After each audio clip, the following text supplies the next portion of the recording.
Redeemer exists to help connect Jesus to people, people to community, and community to mission. Welcome as we gather here virtually on Christmas Eve.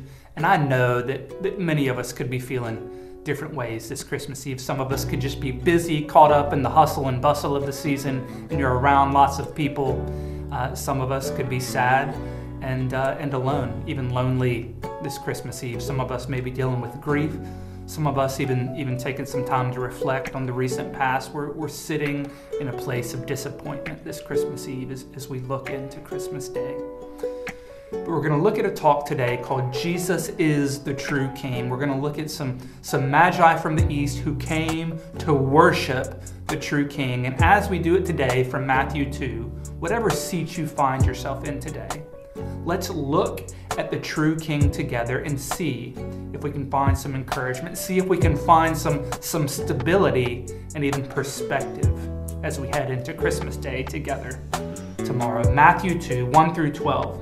After Jesus was born in Bethlehem of Judea during the time of King Herod, you can see it on the screen, magi from the east came to worship in Jerusalem and asked, "Where is the one who is born King of the Jews? We saw a star when it rose, and we've come to worship him." King Herod heard about it, and it actually says he and all of Jerusalem were upset about what these magi had come to do, had come to worship. It says that he called them aside in verse 7. Herod called aside the magi, and he found the exact time that the star had appeared. He sent them to Bethlehem. He said, "Go search." He tried to get them to be double agents. "Go search carefully for the child, and as soon as you find him, report to me so that I may go worship." After they had heard from Herod, they went on their way. The magi did. They went to the star, and it stopped over a place where the child was. And when they saw the star, they were overjoyed. And on coming to the house, they saw the child and his mother, and they bowed down and worshiped him.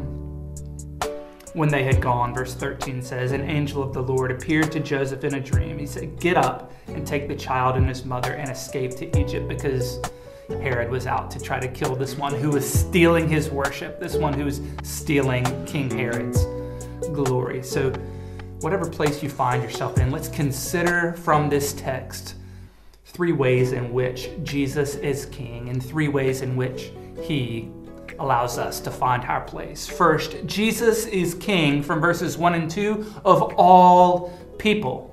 These men, these magi, they rode into town on camelback and maybe on foot across the desert from Persia.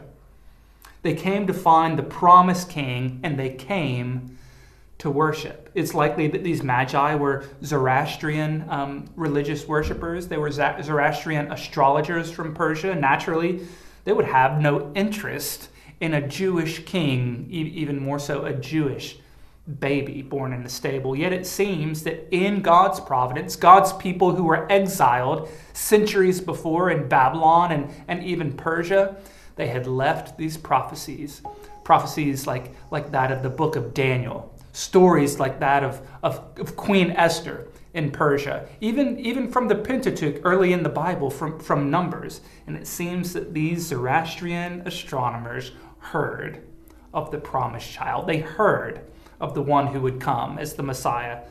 See what Numbers says in chapter 24.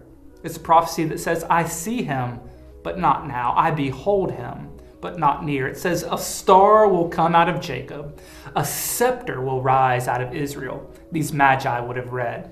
It says, "He will crush the foreheads of Moab and the skulls of the people of Sheth." There was going to be one that was promised that would be a rescuer for his people. And these magi saw it, and they followed by faith. They followed the star. Here they are. After journeying 1,000 miles on foot and camel across a desert, ready to worship the Anointed One, the King, Jesus. Maybe you feel like, Jesus, he couldn't be for me. I'm not enough. I'm not good enough. I don't have enough. Just at the core, I am not enough. So be encouraged by these ethnic and religious outsiders, these magi, Persians, not Jews, Zoroastrians, not followers by faith of the way. And yet they sought King Jesus, and they found him. Jesus promises later in Matthew. In Matthew chapter 7, he says, "Ask and it will be given to you. Seek and you will find. Knock and the door will be opened to you. For everyone who asks receives. The one who seeks finds. And to the one who knocks, the door will be open to him." So friend, whatever seat you're sitting in this Christmas Eve, if you don't think Jesus is for you, try it. Try seeking him. Try knocking on that door like these Zoroastrian, Persian magi. They came and they found him and they worshiped him. Next, we see that Jesus is king for those seeking to worship, not those seeking to be worshiped. Verses 5 through 8, we see the Magi seeking to worship the promised king, completely contrasted with King Herod, the one who had built his life around seeking worshipers for himself and preserving his power. Why would this king, Herod, and all of Jerusalem, as the text tells us, become greatly disturbed by just a few Magi from a foreign country coming to worship a baby? Well, Herod had been appointed king of the Jews by the Romans, who tried to stay out of Jewish affairs. So they passed Jewish affairs down to King Herod and said, "You are the king of the Jews." And here were some guys from outside the Roman Empire coming to pay homage to who they said was the real king of the Jews, the true king of the Jews. Not only pay homage, but they had come to worship this newborn king. Have you ever noticed in your own life when the self-built identity that you have, or even the self-built desires that you have, gets threatened or even gets wrecked or challenged? You can't do things, the things that you had dreamed of. You can't accomplish those big ideas that you once had. As the angel told Joseph in verse 13, Herod was willing to murder babies to keep his own self-worship intact, while the Magi were so willing to worship someone else. They made incredible sacrifices. They crossed a desert. They spent their own money to give these lavish gifts that we're all familiar with. And they even disobeyed the orders of a king. At great threat to their own life, they sacrificed incredible things to give worship to another, while Herod was willing to sacrifice others to keep worship for himself. So this Christmas, are you seeking to worship another, or are you trying to seek worship and pleasure for yourself, seeking your own desires to be met and for your own plans to succeed? Some of us wouldn't say, well, yeah, I'm seeking my own worship, but maybe it's a little more subtle than that. Some of us subtly fall into seeking this felt needs gospel, where we come to Jesus because of what he can do and give to us. We look at verses like Psalm 37, you can see it. Take delight in the Lord, and he will give you the desires of your heart. Psalm 37:4, and we latch on to getting the delights of our hearts and the things we want, but we skip right over delighting yourself and trusting in the Lord, worshiping the King. Jesus is the King of those seeking to worship him. And wonderfully, as we worship him, he does give us what we need. He gives us security beyond what we could ever imagine.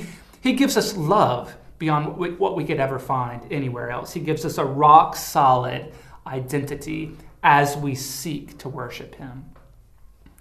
He does meet our needs, and he does give us the desires of our hearts as we seek him, and not ourselves. Third, we see that Jesus is the King who makes what looks weak strong. Verses 13 through 15. He's born in a manger. He's a baby, meek and mild, with only shepherds and farm animals around at his birth. He's born to a carpenter and an unwed mother, and he's a refugee, as we see in these verses, having to flee his homeland to Egypt because of the persecution that he faces from King Herod. Could this really be the Messiah of the world? Could this be the anointed one, the promised one, the rescuer, the king? Revelation 12, it's the Apostle John's view of the spiritual realities going on at the birth of Jesus. We see the physical and we know the story well, but how about the unseen spiritual realities?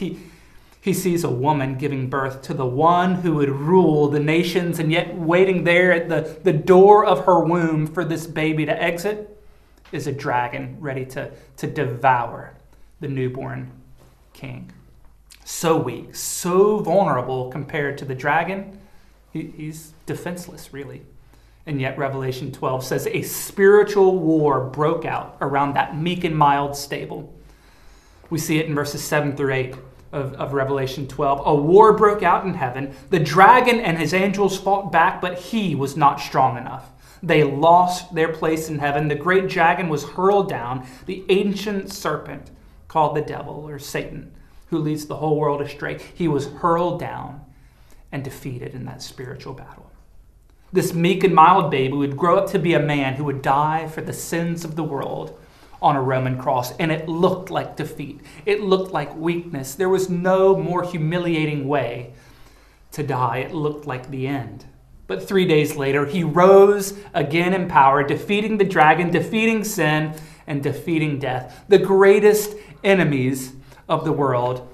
And even the greatest men in history could not vanquish these enemies, yet this baby born in weakness did. Jesus, the refugee, the carpenter's son, and the king of the world, he did it. Philippians 2 says in verses 8, 9, 10, and 11, Jesus, being found in the appearance of man, humbled himself by becoming obedient to death on the cross.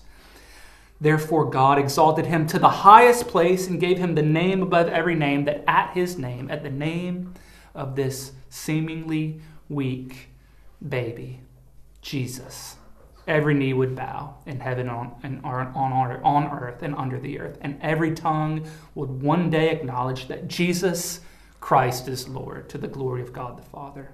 Jesus, friends, today, he is the King who makes the weak things strong. And maybe you feel weak this Christmas. Maybe like me, you've experienced some things in the recent past that make you feel weak. With the humble request of faith, he can be your King that makes in your weakness strength.